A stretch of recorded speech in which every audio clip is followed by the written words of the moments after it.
Alright, partner. Keep on rolling, baby. You know what time it is.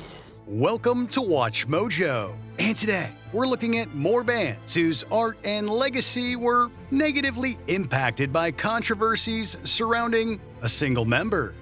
Stand out on the edge of the earth. Dive into the center of fate. Arcade Fire, Win Butler. Indie legends Arcade Fire have released a string of highly influential albums since the 2000s. The singing-songwriting couple of Win Butler and Regine Chassagne were responsible for a lot of the charm that endeared the fans.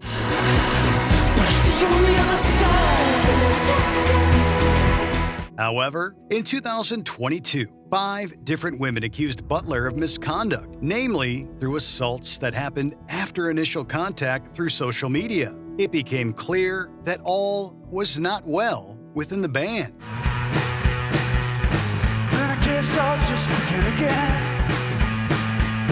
Butler denied the accusations, saying everything was consensual, and while his wife supported these statements, it left a very bad taste in everyone's mouth. When their album Pink Elephant came out in 2025, it was a commercial and critical flop. All of the stations that I looked at that routinely played them dropped Arcade Fire by sometime probably on Monday. Brand new, Jesse Lacey.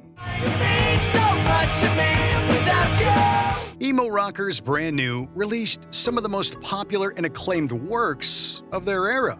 Despite the success of the music, in 2017, the band broke up after a number of allegations came out about singer Jesse Lacey, specifically in relation to underage girls.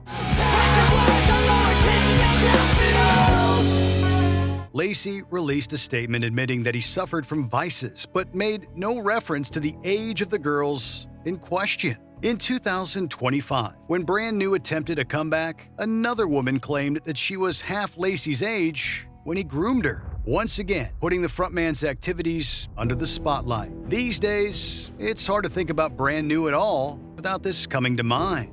This is so messed up. Noir Deir, Bertrand Cantat.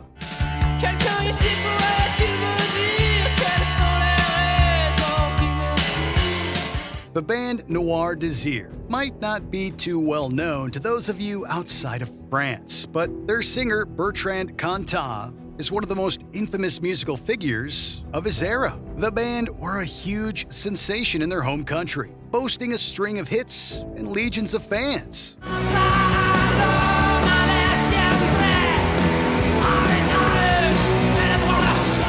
But in 2003, Cantat flew into a jealous rage and brutally beat his then-girlfriend, actress Marie Trintignant. She died in the hospital a few days later, landing Cantat an 8-year prison sentence. He served just 4 of those years and briefly attempted a comeback, but was petitioned out of any further live performances he tried to book. Crystal Castles, Ethan Cath.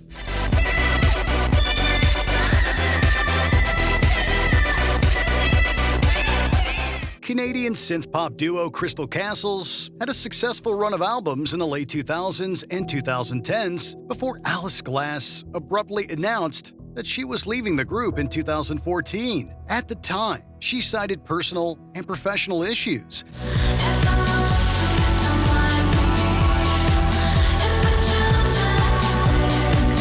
But 3 years later, she revealed that creative partner Ethan Cath was nothing less than an emotionally abusive control freak who abused her in many different ways. I hear it's good. I hear it's fine. He supposedly controlled her phone, passport, and credit card, while threatening that he would replace her in an instant if she quit. It didn't take long for several other women to come forth, accusing Cath of preying on them when they were teenagers. Limp Biscuit, Fred Durst.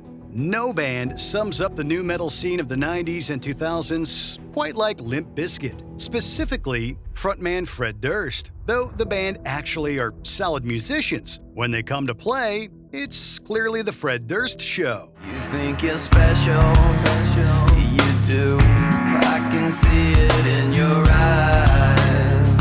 He was the biggest star on the stage, but in the band's peaky years, his ego was out of control. It was as if your least favorite high school jock was given a microphone and an audience. You wanna mess with Limp Biscuit? Yeah, you can't mess with Limp Biscuit. Why? Because we get it on every day and every night. Durst marketed the band based on how unlikable he was, and sure, while the group have now fully embraced the tongue-in-cheek side of their appeal these days, Durst's reputation remains the same. I think you better quit talking that. So come and get it. The Smiths, Morrissey. As soon as the Smiths come up in conversation, two things are bound to pop into someone's head. One is that the legendary band was a tremendous influence on indie pop, and that frontman Morrissey is insufferable. He has always been a prickly character for his narcissistic, outrageous, and sometimes confrontational appearance in the media. While this was traditionally a part of his left-wing activism, he may be more infamous now for supporting British nationalism.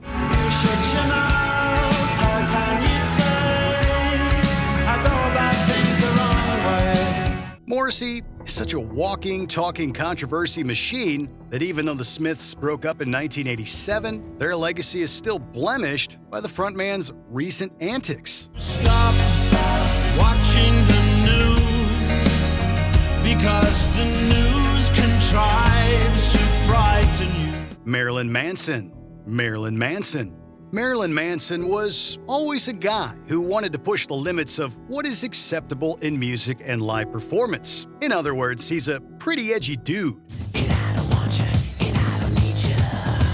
The world that you live is still a picture. But as much as the lead singer of his namesake band seemed to openly enjoy the controversy, when more than a dozen women came out and accused him of assaults, public opinion started to change. One of these women was actress and former fiancé Evan Rachel Wood. Would you say that it's a fair assessment to say that he kind of came as advertised? No, I mean, I don't think the world would have put him on such a pedestal. Eventually, Manson was dealing with a host of allegations that included assaults, domestic violence, intimidation, and even anti-Semitism. In the end, no charges were formally filed, but his reputation never fully recovered.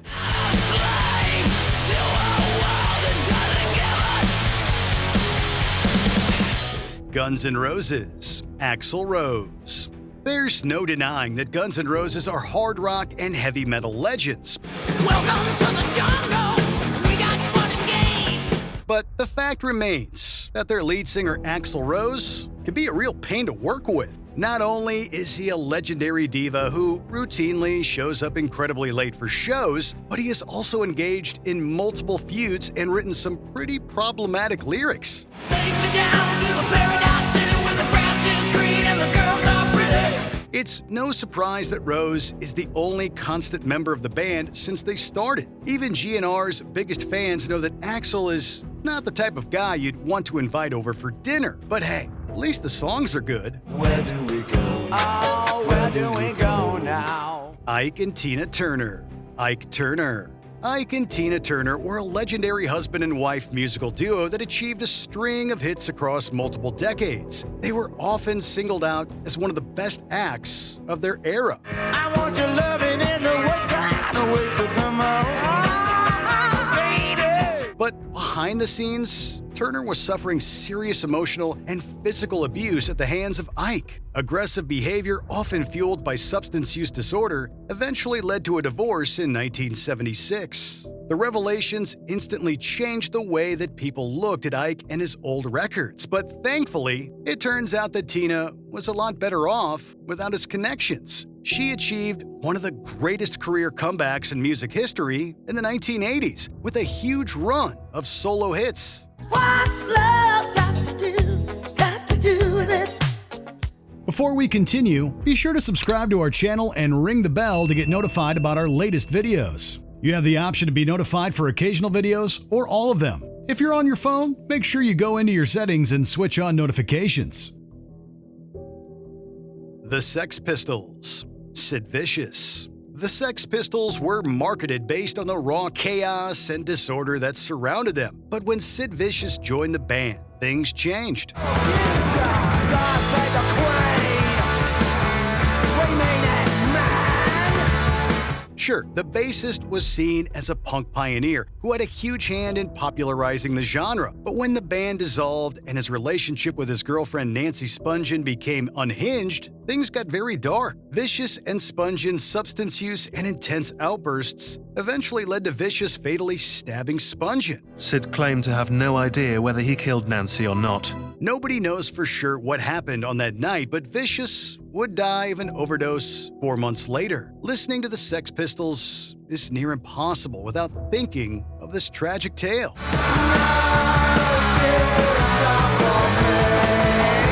Are there any other big examples of scandalized bands that we missed? Let us know in the comments below. There's nothing to suggest that in less than 2 hours, he'll be dead.